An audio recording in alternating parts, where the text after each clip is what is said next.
Welcome to the Risk Never Sleeps podcast, in which we learn about the people that are on the front lines, delivering patient care and protecting patient safety. I'm Ed Gaudet, the host of the program, and today I am pleased to be joined by Dennis Chornenky. Did I get that? Did I pronounce that? I didn't even ask you if I... Yeah, you did. You actually did, yeah, but I don't know. Excellent. Founder and CEO of Domelabs AI. Welcome, Dennis. Thanks. Ed, maybe we want to start again without that question about the pronunciation. Okay, I can do that. That's fine. You had it right, but it's all right. It's all right. All right, production. We're gonna take the intro again. 3, 2, 1. Welcome to the Risk Never Sleeps podcast, in which we learn about the people that are on the front lines, protecting patient safety and delivering patient care. I'm Ed Gaudet, host of the program, and today I am pleased to be joined by Dennis Chornenky, the founder and CEO of Domelabs AI. Welcome, Dennis. Thanks very much, Ed. It's a pleasure to be here with you today and look forward to the conversation. Yeah, and where are you based? I'm actually based in Minnesota, but I spend a lot of my time traveling. So I spend probably nearly half my time in kind of DC, New York. I also get out to Bay Area quite a bit and wherever else travels take me. Yeah, I think we're both traveling today. I'm in 5, calling from a hotel room in LA. Right? So well, there you go. I'm in Austin at the moment. So Austin. Yeah. There you go. Excellent. So let's start off with maybe sharing a little bit about your background, your current role, and your organization with listeners.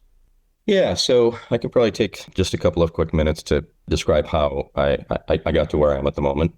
And so I started my career in finance. Actually, I was an investment banker and did some asset management as well. I ran kind of a small internal hedge fund for Morgan Stanley for some time and was quite good at it, enjoyed it, but ultimately wanted to do something a bit more entrepreneurial. And so I had a telehealth, AI-driven telehealth and smart scheduling company out of Palo Alto for a few years, which was really interesting.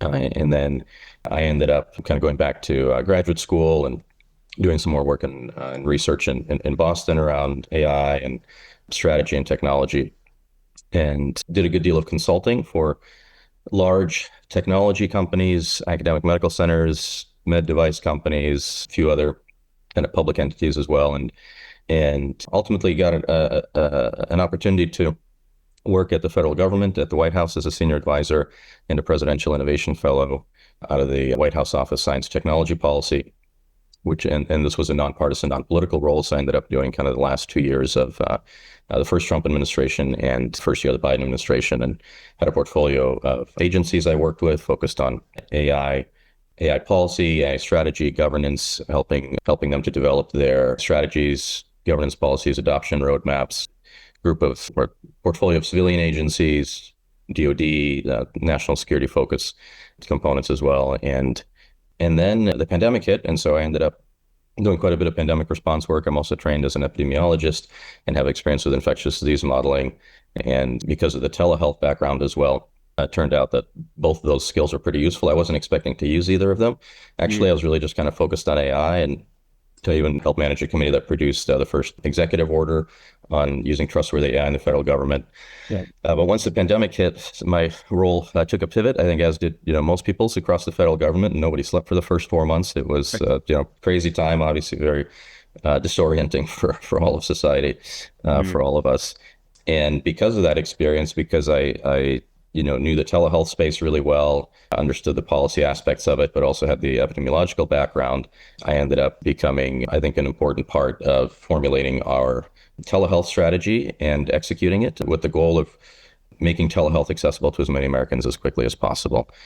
So that whole experience brought me, I would say, back to the importance of technology-enabled care.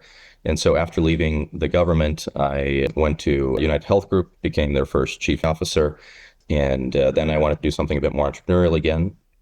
I think I got tired of being in very large organizations from the federal government, going to UHG.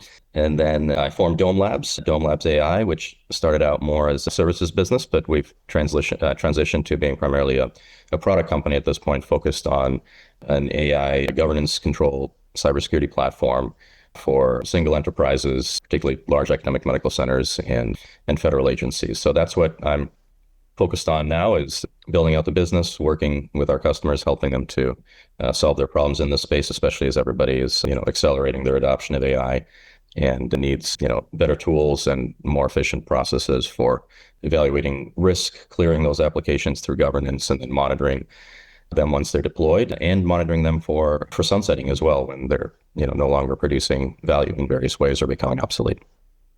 Got it. And so, you got an interesting background, diverse background.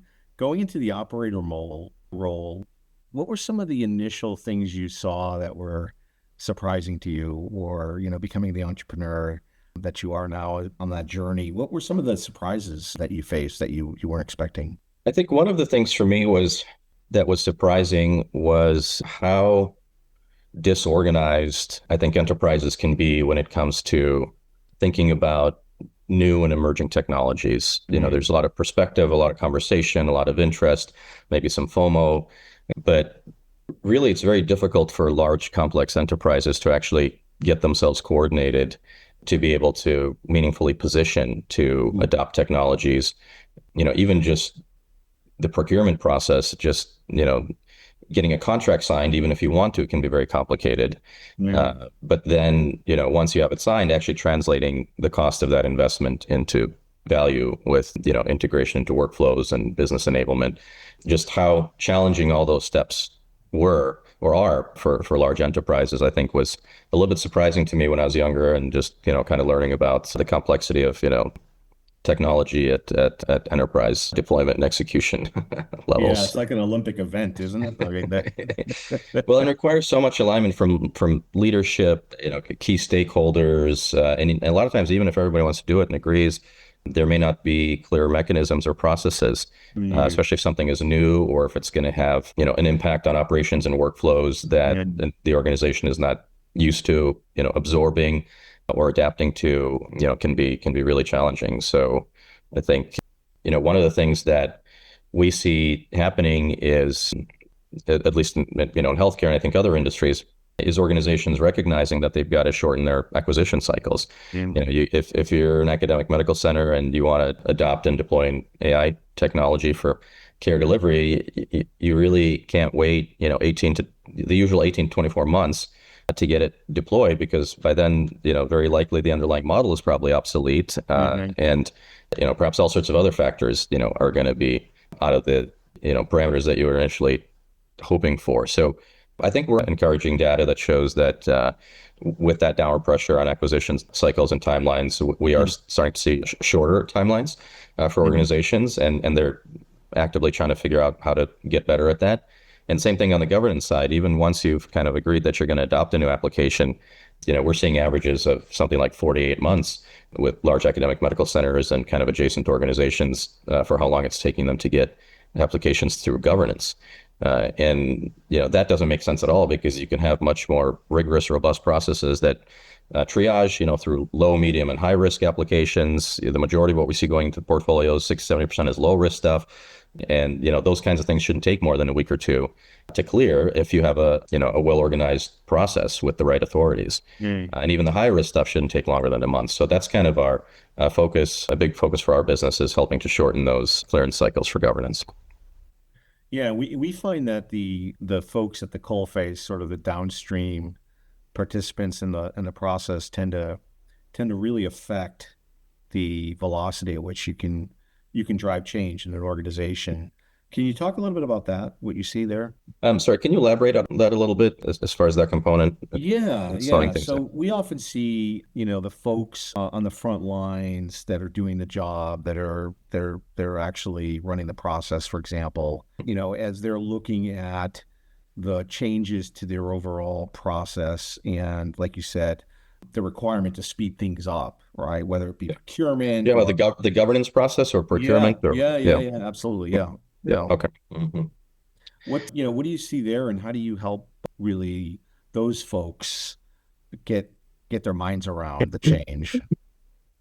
Yeah, it's a great question, because it is a big challenge. The big picture there, what's happening with a lot of organizations, what we see is that they're taking slices of 8-10 different organizational components that already exist and trying to put them together into some kind of, comprehensive governance review process. And they are oftentimes achieving that goal, but, they've put these things together really quickly over the last year or two in most cases. but they're achieving it in a very inefficient way that, processes, you end up with a process that basically everybody hates. And it's because you may have groups from legal, compliance, quality, data sharing, stewardship, and cybersecurity, and you're trying to take slices of all these things, and you're trying to figure out who are the people that have some kind of AI expertise or perspective, and you're throwing them all together, and you're trying to create some sort of stepped process. And a lot of times there's significant bottlenecks because of this. So what we try to do is help organizations understand that what's really happening here is you have role specific capacity gaps. What you really need, rather than, slices of 12 different people trying to do a single job, is a person that's trained for that specific job. So, we encourage organizations to develop roles like governance case managers, or AI governance directors, or AI cybersecurity directors, people that really have a deep specialization at the intersection of their current domain and AI, and also thinking about career specific pathways as well. So, rather than taking, again, different, people at different levels of the organization and trying to get them to support these processes, create career pathways for people from, junior to senior levels that ultimately maybe go up to a chief AI officer or something like that. So you could have an AI governance analyst, an AI governance manager, an AI governance director, an AI governance regional VP, and then eventually up to a chief AI officer. Same thing with the cybersecurity track, or an AI success track, or AI portfolio management, that looks at prioritization and strategic alignment, and the ROI and cost and value components of AI applications. Right now, again, it's this, hodgepodge of different people without the adequate training or expertise that get thrown into these processes. And they're very smart people, they're doing a great job, but they're not positioned for, tremendously efficient success with the organization. And it's not necessarily, anybody's fault. It's very early in the adoption days. And so I think we just don't have that institutional muscle or that institutional history for how to do this, because it's new, and it's a space that's multidimensional. AI is very multidimensional. And so understanding how to organize those dimensions correctly is a challenge. And it moves so quickly. It iterates much more quickly than really any other space that we're used to. So all of those things present unique challenges. And, that's where we, I think, try to come in and help provide perspective, as well as, tooling and a platform to better organize those processes. You see those roles at the peer level of IT, subordinate, or within risk and compliance? Where do you see those roles evolving? Yeah, it's a great question. I'm curious too what you're seeing and your thoughts, because, I know that's a discussion that's come up, I think, at a lot of board levels and C-suites. If you're going to have a chief AI officer, someone that's responsible for all this stuff, should they report to the CIO, or maybe should they report to the CEO? And, there may be a lot of great innovative CIOs, but historically IT organizations are viewed as cost centers, and, not necessarily the innovation centers that, they should be viewed at and how they should be run. IT, I think, in today's world probably has the most potential to innovate and create value for most enterprises. But because of, its kind of historical positioning, it's still not quite treated that way. It's not treated that way from, budget perspectives by, the financial partners and CFOs. And it also goes to a conversation we often see about whether or not, AI should be paid for out of operational budgets or treated as a capital expense.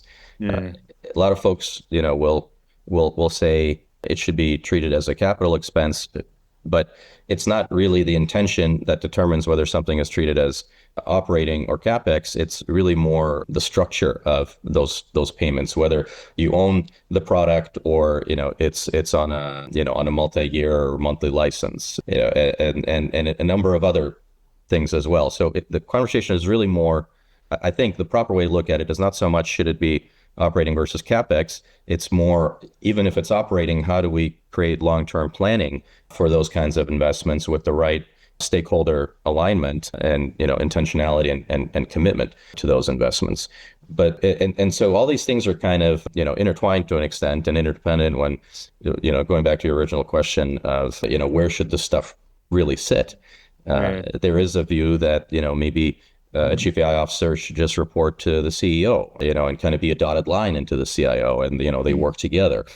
perhaps because of some of the historical constraints around IT organizations and how they function. But I think at this point, it's really enterprise dependent would sort of be my view. If someone Yeah. asks me, there's some IT organizations I think that are becoming very innovative, and CIOs, they're doing a great job, and it makes all the sense in the world for a chief AI officer, to report to the CIO. But others you look at, and if someone were to ask me, I would say IT, is the last place where the chief AI officer should actually be. So, but Yeah. I'm Yeah. curious what you've been seeing on that Yeah. particular No, issue. I think you're right. It really depends on the enterprise at the scale, right? So smaller enterprise, smaller hospitals or health systems, they just don't have the level of resources or hierarchy, if you will, to support adding another top level role, I think, at this time, right? Right. Even But just adding the role in the that's first right. place That's right. is not for Exactly. everybody currently in Yeah. their Well, maturity journey or their resource they'd have to capacity. make some type of decision about some additional, role that's there,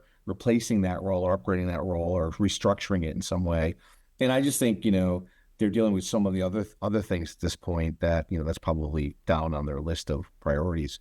For larger organizations, though, and I initially thought within the context of either GRC or just because they have a broad purview across the organization or IT at some level. But now that, over the last couple of years, I really have changed that to believe that that role, because of the technical requirements, should actually be peer to those other roles. Mhm. And I Okay. also like this idea of case managers because those then can be attached at the business level, within the functional level. You could have one for analytics, you could have one for, for clinical, you could have nursing, you could have each one of those groups could have a specific case manager based on the use cases that are supporting the organization, which I think is an Mhm. interesting construct. But yeah, no, I think, Yeah. Yeah. as you said, we're early, so it'll be interesting to see how these all evolve. Yeah. Yeah, yeah, exactly. It's that type of experimentation and trying things out and thinking about these different new roles that's really needed. There's not necessarily a perfect solution at this stage because it's No. also evolving so quickly, but we've got to start evolving with it. And we've got to start recognizing that we do have significant gaps, and the way to fill them isn't by slicing 12 different people into a single role. It's actually by defining and training that specific role, and even further, creating career pathways for those people so you establish long-term institutional capacity. Yeah, and really it comes down to the argument of, is AI an ingredient to something larger, or is it something on its own? And I think that'll be the tension the discussions we have over the next couple of years. Yeah. Um, Yeah, absolutely. And yeah, I mean, I think it's both. I think it's going to be, an ingredient more and more. It's really going to be ubiquitous in pretty much all IT. But the question of how do you govern that, and what qualifies, sort of what type of inclusion or exclusion criteria do you have for your governance? What type of AI rises to the level of governance, and at what levels, of oversight and, evaluation and monitoring and all those things, right? But in some other yeah, cases, AI is going to be the thing itself, some very powerful AI tool that's specifically designed to do specific things, or even, highly autonomous agents that are integrated into multiple systems and, are given a lot of capacity for, for an action space and autonomous decisions. And a lot of it is really going to be, how do we build the governance and the risk controls around that?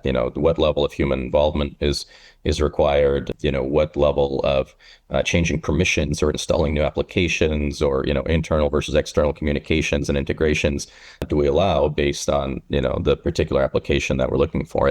And in today's world, most agents are still essentially just glorified LLMs, but that's not always going to be the case. I think we're going to see more and more methodologies, or hybrid and ensemble methodologies, where the agents are not necessarily just LLMs. LLMs may be just a small component, kind of to your point, maybe just one of the ingredients in what an agent is really able to do. And we have a lot of other powerful methodologies, and that's the challenge in so many ways from a security standpoint also. Of as autonomy and capability increases, so does risk, and so does the attack surface. And so how do we make sure that we're keeping up with what are the new risks introduced with each new capability that's created. And that's something we kind of have to do on the fly. We can try to predict a little bit, but it's pretty hard, to say, what's going to be the attack surface and the greatest vulnerabilities, Right. in AI 5 years from now, even 2 years from now. It's Yeah, really hard to no, say. So it's so interesting. 2 points. Like we ran so fast and so hard, agenically, and then we see a couple weeks ago, the largest agenic event, ServiceNow event, was identity and access related. So it's like we go yeah, exactly. 10 steps forward, 5 steps back, and so now we have to think about agenic the agenic strategy in the context now of identity access management, which is such a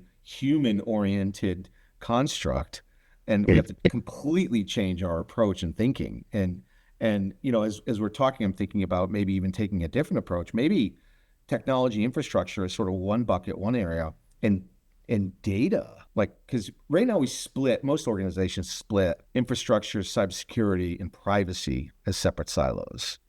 But privacy really is about the data. And with AI, there's really those two vectors. You've got the infrastructure, like you said, but then you have all the data aspects of it. And the data risks are very different than anything we've ever seen. We didn't have concepts of drift. We didn't have the concept of hallucinations Sure. Yeah. Or data prior to poisoning, and data it's yeah, poisoning, prior to AI, right? So yeah, yeah. so so maybe there's an opportunity to split it along that vector too. I don't know. What do you think? Yeah, I think it makes sense to structure approaches, guardrails, kind of constraint setting across those different dimensions, understanding them as different dimensions, because they are in Mm-hmm. many ways. And I often get into this conversation with people, at least a little bit. I try not to go into it too deeply, because data is always such a mess with organizations that, Right. and especially now some organizations are thinking, well, should we have a chief AI and data officer, and kind of Yeah. like put data and AI under the same person? And personally, I would never take that job, because I don't want to have anything to do with the data side unless I really have to. I Yeah. often say data has a lot of different customers, and AI is just one of those customers. A lot Yeah. of people want to they just want to look up a single data point, right? Or they want to run a very simple analysis, or see a Mm. very easy dashboard where there's no AI, just to see what what the data says that they have. And that's totally fine. But of course, AI requires data in so many ways. And Mm. so, we do have to work closely with the data folks, and, a good, chief data officer or somebody is someone that should understand how to position as much data as possible for AI Mm. applications, and to be there, to be discoverable, to be accessible. And, I think we're getting a lot of advances in security of data and cryptography, and various methods. So, we can now actually do training on data that's not exposed in the first place, that stays encrypted the whole time, with confidential compute methodologies. And I think as that gets going more, we'll see more, data becoming accessible. But, I mean, sort of back to the original point, it's like the data governance has been around a lot longer than AI governance, Right. and it operates under a very different set of assumptions, and I think objectives, than AI governance often does, to your point. And so finding that intersection is an important challenge. It's a very interesting one. And, to the point about security, there are, clearly evolving, concerns and considerations. The good thing I think about AI, and even, agents that we're seeing, like coming out of Claude, for example, essentially with demonstrating very meaningful, persistent cybersecurity Mm. capabilities with vulnerability testing, red teaming. You can basically run an agent in the background that continuously or periodically, automatically tests for Yeah. vulnerabilities in new and existing applications. And so, I guess the good thing is that as those threats evolve, thankfully, we can also use AI to help us, address Right. those threats, identify them, but also, directly address them and mitigate them, at least to an extent. So, and I guess the bad thing about that is that it just makes everything more complicated. It's layers upon layers of Yeah. complexity. So, yeah. Yeah. Well, I think you'll also get to a point. We'll get to a point where we create agents around, to your point about the human role of case manager. We create agents basically that govern the other agents, right? So you've got this Yeah. Mhm. level or layer of governance and security that is agenic, as Yep. well as, those agents that are off doing things related to patient care delivery. And then we have to figure out, where does the human intersect, and where do we keep the human in the loop? And And that'll be interesting to see what this looks like in 10 years. oh yeah, Right? it's hard to imagine what it's going to look It's like, hard, but it's hard to imagine, for yeah, sure. I mean, you already see robots in hospitals already. yeah, The attending nurse, could be a complete Borg. That's right. Yeah. taking your vitals and Yeah. checking on I your hope we'll retain pay. some human element where we need the human element, which is also an important conversation, Yeah. right? It's not just No. sort of, like one dimension is how much, where do we cede judgment to machines in what Mhm. circumstances, but also where do we cede sort of human presence to machines, right? Yeah. And so, those are all really important questions as well that I think we've all got to struggle with and tackle in the Yeah. years ahead. The only good news is, I think, as as technologists, we know what this thing is really capable of and not capable of. Right, So right, right. while the vision is exciting, and there's still a long ways to go with accuracy and integrity of data and getting it right. Well, yeah, and to that point, I think what we get is we're getting into a situation where the capability of the technology continues to grow at exponential levels in many Yeah. ways, but our ability to actually deploy those Mhm. technologies in secure ways that we're comfortable with are not moving at anywhere near that speed. Right. So it's not this scenario where 2 years from now everything's going to be run by AGI, but it's more like I think we'll get very uneven impact Yeah. across industry, where those organizations that are able to figure out how to deploy these more advanced technologies, more autonomous technologies, will be seeing significant advantages from them in the years ahead. And that's going to create a bigger and bigger gap, between them and those organizations that aren't so good at doing that, or maybe aren't as well resourced. And Right. so I think you'll see quite an uneven distribution of impact from this. The hope is that as we figure it out, even in some pockets, how to do this well, that knowledge and capability will transfer quickly, or it will move upstream to the technology developers, and it'll get built in to the applications so that, 5 years from now, a rural hospital doesn't have to worry about doing governance at all because it's all fully baked into the Yeah. applications in the first place. And when a technology vendor comes in and says, hey, we can help you deploy these things, you don't have to worry about all these complex levels of governance. But I don't think it's going to be that fast or that easy, in most cases. We do generally see in technology, when a new, technology comes out, it's great, it's disruptive, but the governance burden is more on end users. But over time, that governance burden shifts upstream to the developers, because they figure out that, hey, if we want to sell more of this stuff, we got to make it easier for people to buy it, especially in highly regulated sectors. We've got to build in the guardrails upstream. And so that does happen over time. But the other challenge there is that while it happens over time with applications that stay static, it can't happen over time as easily with applications that keep getting updated or keep Yeah. evolving. Every time there's a new model or a new approach to doing things, you start that cycle all over again of the governance burden starting downstream and having to take time, to move upstream. So as we're doing that over and over, it's like there's always going to be some governance burden on the end user. And this is why I think, governance and proper, cybersecurity controls are always going to be needed for organizations, especially if they want to adapt the newer, more cutting edge stuff. Yeah. I feel like Sisyphus rolling the AI boulder uphill. Yeah, there's definitely that. Yeah, Yeah. that's a Yeah. good way to represent that All right. Let's that let's process. switch a little and talk about you. If you weren't doing this job, what would you be doing? What are you most passionate about? What are your hobbies? I'm so focused on work that I don't even think about that question You enough. But thanks for Yeah. asking.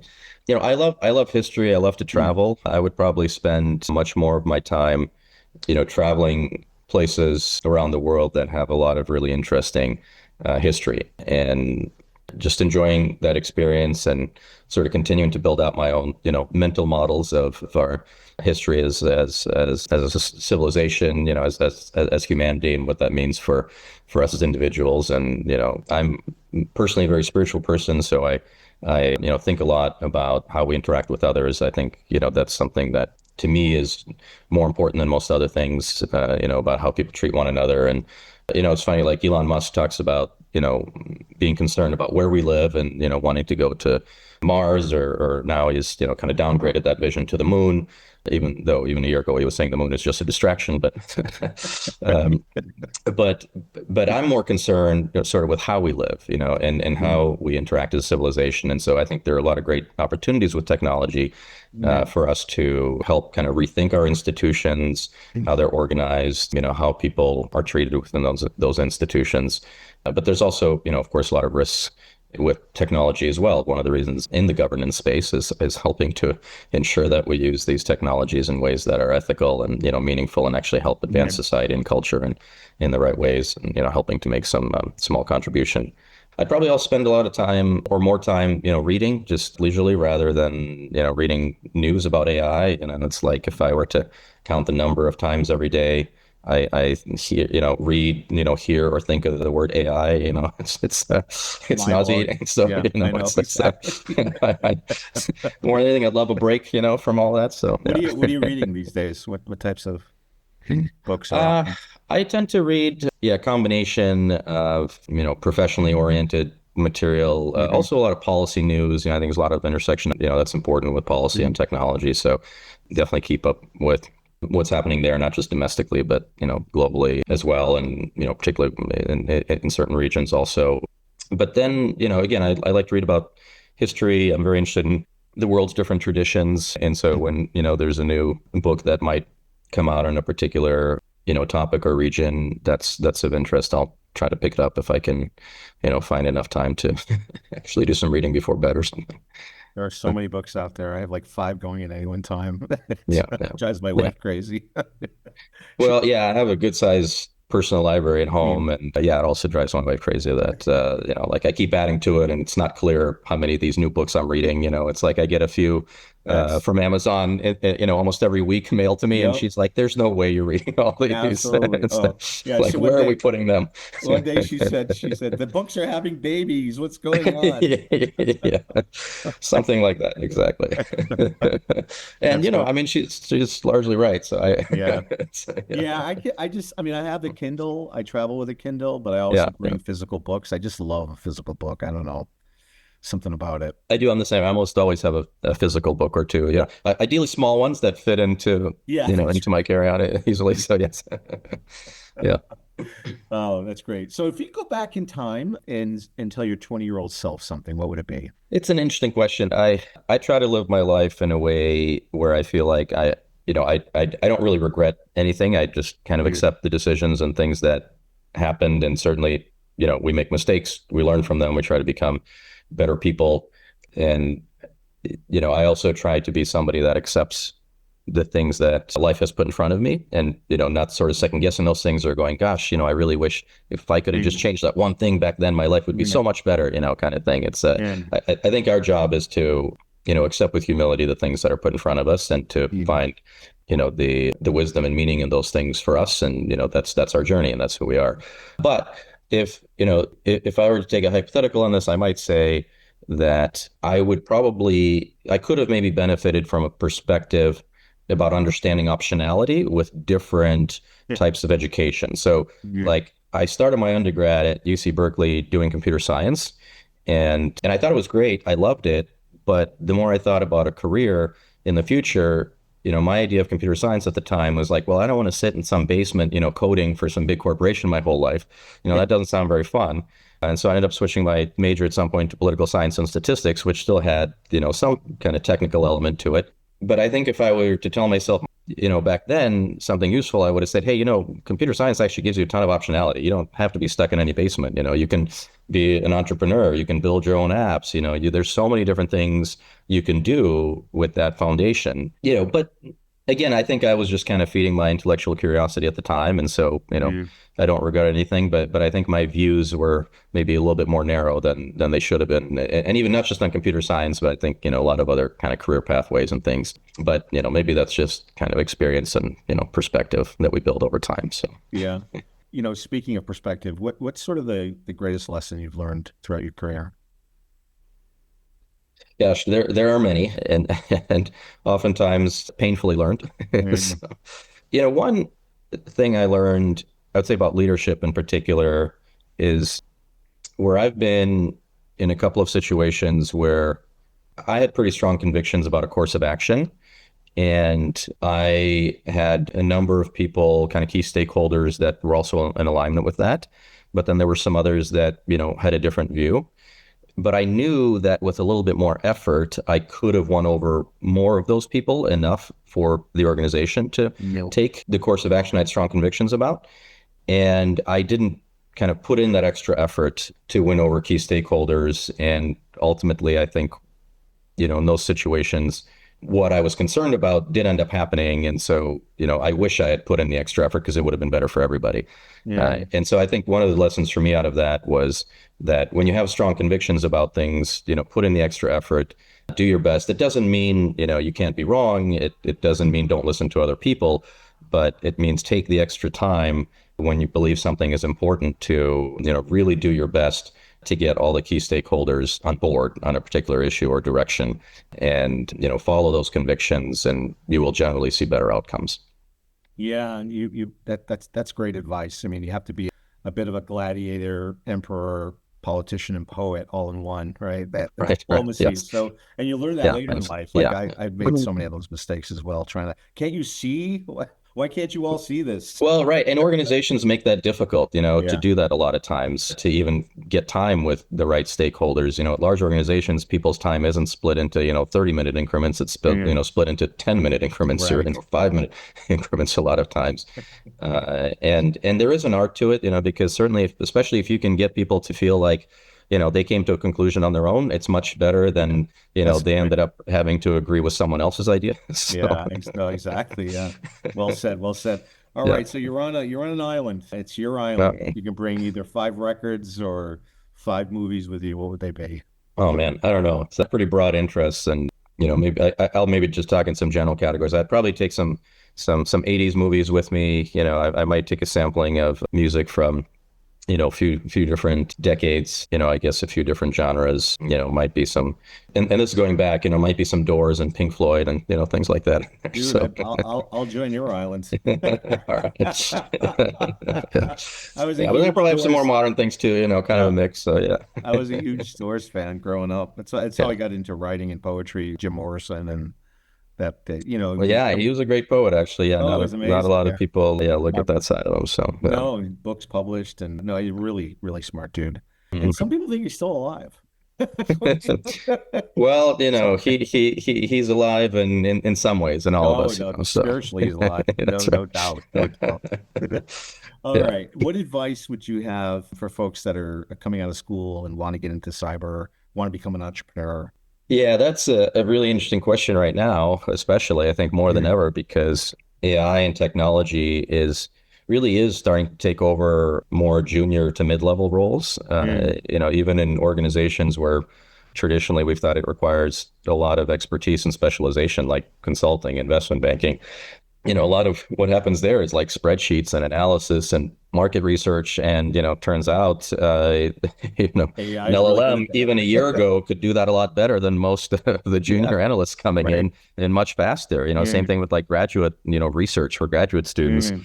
I've seen a lot of professors saying they've just stopped using graduate student researchers because why wait 2 weeks for something that's going to have all sorts of issues when, I can iterate 5 times on this in, 20 minutes on my own kind of thing. Right. Exactly. So how it does bring up the question of how do young people today build that junior to mid-level experience so that they can get into more senior roles when those junior to mid-level roles are being displaced by AI. Mm.